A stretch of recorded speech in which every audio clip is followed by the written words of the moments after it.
Hi friends, அஸ்ஸலாமு அலைக்கும். எல்லோரும் நல்லா இருக்கீங்களா? நாங்கள் ரொம்பவே நல்லாயிருக்கோம். இன்றைக்கி நம்ம சேனலில் டக்குன்னு ஒரு 5-6 நிமிஷத்தில் செய்யக்கூடிய டேஸ்டியான மோர் குழம்பு ரெசிபி தான் செய்ய போகிறோம்.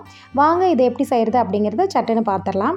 இது செய்கிறதுக்காக நான் 1 கப்பு தயிர் மீடியமான புளிப்பில் எடுத்திருக்கேன். தயிர் ரொம்ப புளிப்பாக இருக்கக்கூடாது. இது கூட தேவையான அளவு உப்பு சேர்த்துட்டு ஒரு விஸ்க் வச்சு நல்லா மிக்ஸ் பண்ணி விட்டுக்கலாம். நல்லா மிக்ஸ் பண்ணி விட்டதுக்கப்புறம் இதில் தேவையான அளவு தண்ணி சேர்த்து மிக்ஸ் பண்ணிக்கோங்க. நம்ம இந்த மோர் குழம்பு அவசரமாக செய்கிறனால இதில் நம்ம தேங்காயோ எதுவும் அரைச்சி சேர்க்க போகிறது கிடையாது. ஸோ ரொம்ப தண்ணி சேர்த்து ரொம்ப தண்ணி மாதிரி ஆக்கிடாமல் அளவான தண்ணி சேர்த்துட்டு கொஞ்சம் ஒரு திக்னஸோடு இருக்கட்டும். அப்போ தான் உங்களுக்கு கன்சிஸ்டன்சி கரெக்டாக இருக்கும். நமக்கு எப்போவுமே நம்ம ஒரே மாதிரி இருக்க மாட்டோம். லேசியான டயத்தில் கண்டிப்பாக இந்த மாதிரி நீங்கள் ரெசிபி ட்ரை பண்ணி பாருங்கள். டேஸ்ட் ரொம்பவே நல்லாயிருக்கும். இப்போ இதை நம்ம தாளிச்சிடலாம்.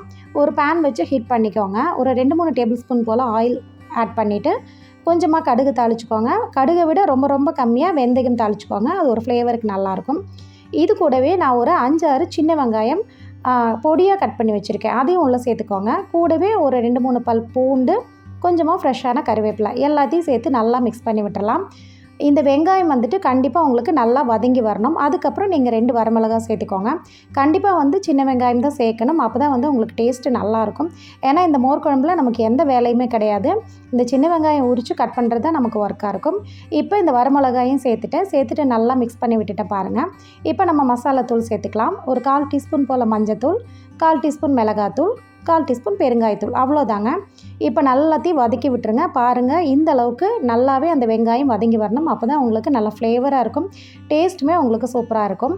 இப்போ ஆல்ரெடி நம்ம தயிரில் உப்பு போட்டு மிக்ஸ் பண்ணியிருக்கோம். ஸோ இந்த வெங்காயம் மசாலாவுக்கு மட்டும் அளவான உப்பு நீங்கள் சேர்த்துட்டு நல்லா மிக்ஸ் பண்ணி விட்டுருங்க. இந்த அளவுக்கு நல்லா மிக்ஸ் பண்ணதுக்கப்புறம் நம்ம அடித்து வச்சுருக்கிற தயிரை நீங்கள் உள்ளே சேர்த்திடலாம். சப்போஸ் நீங்கள் விஸ்க் வச்சு அடிக்கலை அப்படின்னா நீங்கள் தயிர் கூட தண்ணியும் உப்பு சேர்த்துட்டு மிக்ஸி ஜாரில் கூட நீங்கள் 2 சுற்று விட்டு எடுத்துக்கலாம். அவ்வளோதாங்க. இதை நல்லா மிக்ஸ் பண்ணி விட்டுட்டே இருங்க. மீடியம் ஃப்ளேமில் வச்சுக்கோங்க. கைவிடாமல் நீங்கள் மிக்ஸ் பண்ணி விட்டுட்டே இருங்க. இது கொதிக்கணும் அப்படிங்கிற அவசியம் இல்லை. கொதிச்சிருச்சுன்னா உங்களுக்கு தனித்தனியாக பிரிஞ்சு போயிடும். ஸோ நல்லா ஹீட் ஆகி ஆவி வர்ற மாதிரி இருக்கிற ஸ்டேஜில் நீங்கள் ஆஃப் பண்ணிவிடுங்க.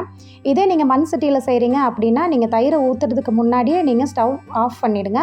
அதுக்கப்புறமா நீங்கள் சேர்த்துருங்க. உங்களுக்கு அதில் இருக்கிற ஹீட்லேயே உங்களுக்கு குழம்பு ரெடி ஆகிடும். பாருங்கள், அவ்வளோதான். நமக்கு ஒரு 5-6 நிமிஷத்துலேயே சூப்பரான மோர் குழம்பு நமக்கு ரெடி ஆகிடுச்சு. ரொம்ப டேஸ்ட்டாக இருக்கும். நம்ம லேசியாக இருக்கிற டயத்தில் இந்த மாதிரி நீங்கள் செஞ்சிங்கன்னா வெறும் சாப்பாடு ப்ளஸ் இந்த மோர் குழம்பு கூட அப்பளமோ இல்லை ஊறுகாயோ வச்சு சாப்பிட ரொம்ப நல்லாயிருக்கும். நல்லா வயிறு ஃபுல்லாக சாப்பிட்டு திருப்தியுமே உங்களுக்கு கிடைக்கும். இந்த ரெசிபி உங்கள் எல்லாருக்கும் பிடிச்சிருக்குன்னு நினைக்கிறேன். நம்ம சேனல் இப்போ தான் நீங்கள் ஃபஸ்ட் டைமாக பார்க்குறீங்கன்னா நம்ம சேனலை சப்ஸ்கிரைப் பண்ணுங்கள். நெக்ஸ்ட் வீடியோவில் பார்க்கலாம். தேங்க்ஸ் ஃபார் வாட்சிங்.